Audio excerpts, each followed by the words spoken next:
Hello mga kamyaw, nagsakay mi sa e-bike padulong sa Tigbawan para mamista. Pagabot namo, ako dahil gipictura ng puno sa mangga kay gwapo jud kayo na amazed ko ug tanawa ang sky gwapo kayong kuha sa kong picture. Naghinay-hinay nagdigamo ang mga parikoys para lutuon ang ilang unang recipe nga kalderetang kanding.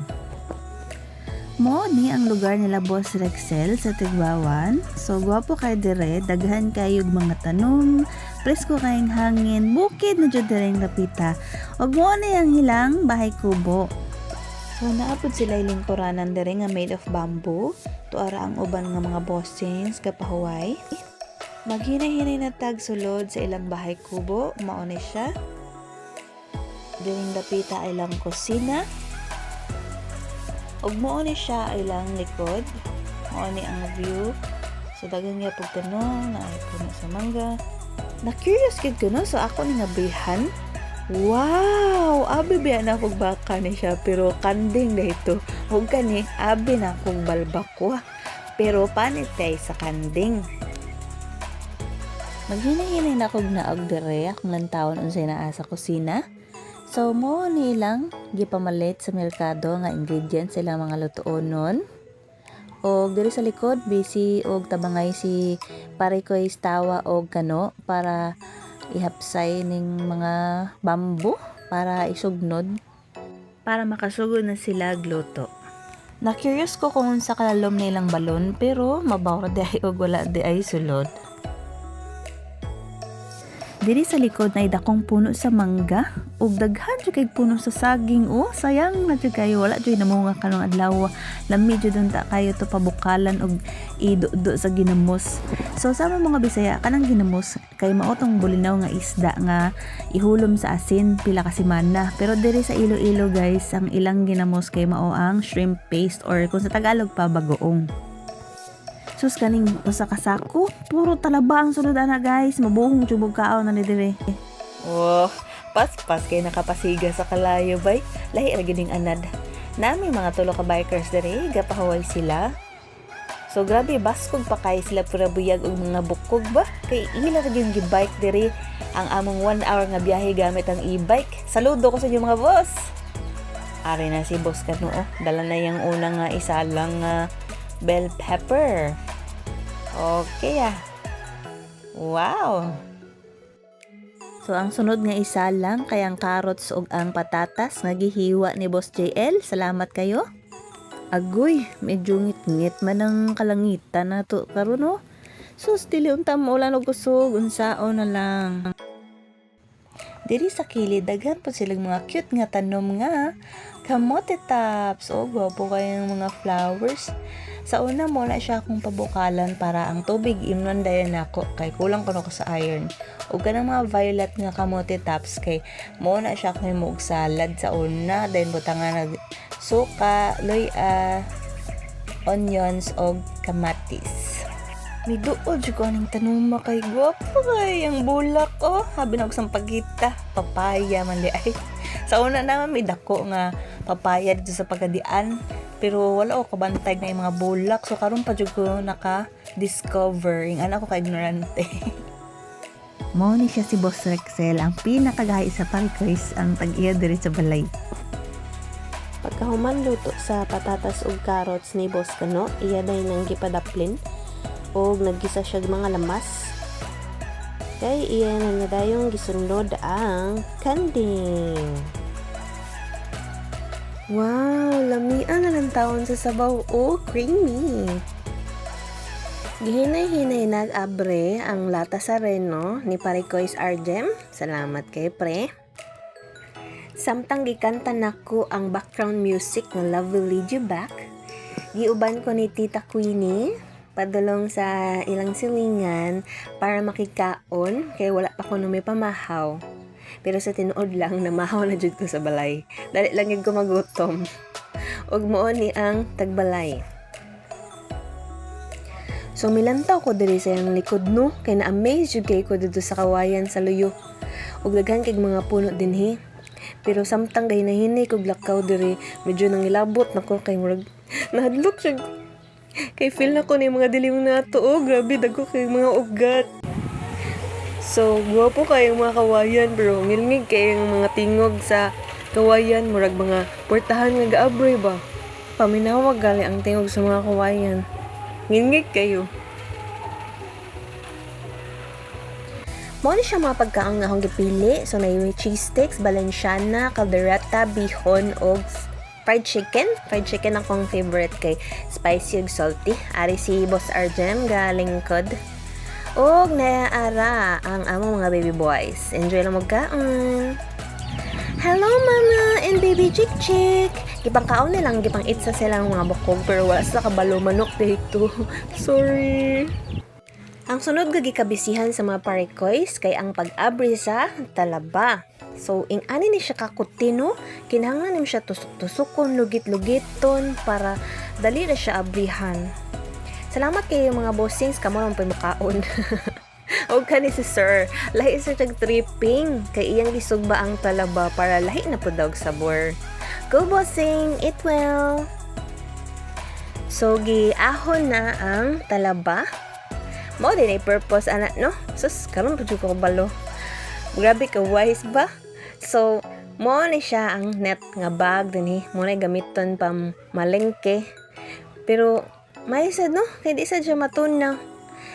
Go parikoys, lugit-lugit lang yung talaba din ha. Enjoy. Tuara, nagpakita ng number 1 ilimnon diri sa Iloilo ba? Ang tanduay. Wow! Mauli siya ang resulta sa ilang grabing gihaguan nga kalderetang kanding. O diba? Uy, lamig siya. Humok kaayo ang karne. Samtang busy sila sa pagluto, ako diri taon, galingkod-lingkod, lanta-lanta, video-video, ug naday duyan dira sa kong likod o ang baby natulog. Ug mo niyang itsura sa mga mini kitchen. Hay, salamat. Ready to dive na ganyan mga parikoys. Oh, naluto na ganyan ilang una nga putahe. In tawon, 12:41 na. Mauna nilang pamahaw mo na sa nilang paniod to. Ari si Boss Kano, gipatilaw yung luto siyang anak. Te, sa mga imong maingon, lami dili. Marag di siya sure. Lami siguro eh. Ay, kita labada yung tripping. Okay ah. Eat well, parikoys. O, diba? Mau na lang nabilin. Inglante ka, lami. Hala! Ang kabaw, tabanga. Joke! Eat well, kabaw. Salamat sa pagbisita. Di aramong mga baby boys in red. Oh, lahi isag tripping. Mga talaba boys, dahil sila. So, mo na siya isulod sa talaba. Lami, kaya siya kung ido-do sa suka nga halang. O, diba? Cute-cute ang sulod. Mo na siya yung mga unod sa kanding. O, kani siya, mo na siya ang panit sa kanding. Ginahinay na laghiwa, ginagmay. Kaya mo na lag sa bawon niya. Para mahuwasan sila silang hangover. Kaya mga parainom na sila. So, diri ako makatilaw o sabaw sa kanding, no? Nga, may panit. Diara atong chef, si Boss Kano. Ginahinay niya hulog ang panit sa kanding dito sa tubig para mapabukal. Salamat kay siyang assistant na si Boss Tawa. Moni ako mga gwapang amiga. Hi Teya, hi Marjo. Oops, nasakpan. Moni akong amiga nga certified talaba girl. Oh, naasa dahigdaanan underneath the mango tree ah. Relax lang mo rin ha, mga be. Daring dapita sa tubangan ng uban nga mga boys. Galing ko, dog mga baby girls na to the ring. Chill na. Dara ang uban na mga kauban. Hello, baby! Cutie pie! Uy, kabuutan ba sa mong ate Rexa? Tabangan niya suot sa sandal ang baby girl. Gisunod naglunod ang nangka ni Boss Kano sa yang sinabawang kanding. Og mo niyang bantay sa likod ang barangay tanod. Ay, dede ay. Si Boss Tawa. Gali. Mayo kay kag-post ga pa. Salamat jud kay sa pagbantay. Ikaw na jud ang King of Bonfire. Hello, Chick Chick. Wow, wapa kayo siya. Your feathers are so unusual, so rare. I love it. Samtang gahulat sa gipabukalan nga kanding, nakakita na jud kod trabaho una ko dire. Maulang man sa ta sige taglingkod. Uy, so ako nang gihinahinayag was ang pechay. Samtang gakanta ko sa background music nga Please Forgive Me by Bryan Adams, ginahinay na nako ni hagpat ning pechay. Ako na siyang gikamot. Wala lang, triplo na ko. Nga naman day, matunaw ram gyapon sa tiyan. Pati ang stem, ako na siyang putol-putol, gigisi-gisi. Pag human ako sa pechay, gitagaan ko ni Tita Queenie og mais con yellow. Thank you, Tita Queenie. Gwapa kaayo siya, uy. Hello mga amigas, mga talaba girls. Dahil si Bossing, tilawanan yan sa bawa sa kanding. Oh, lami man.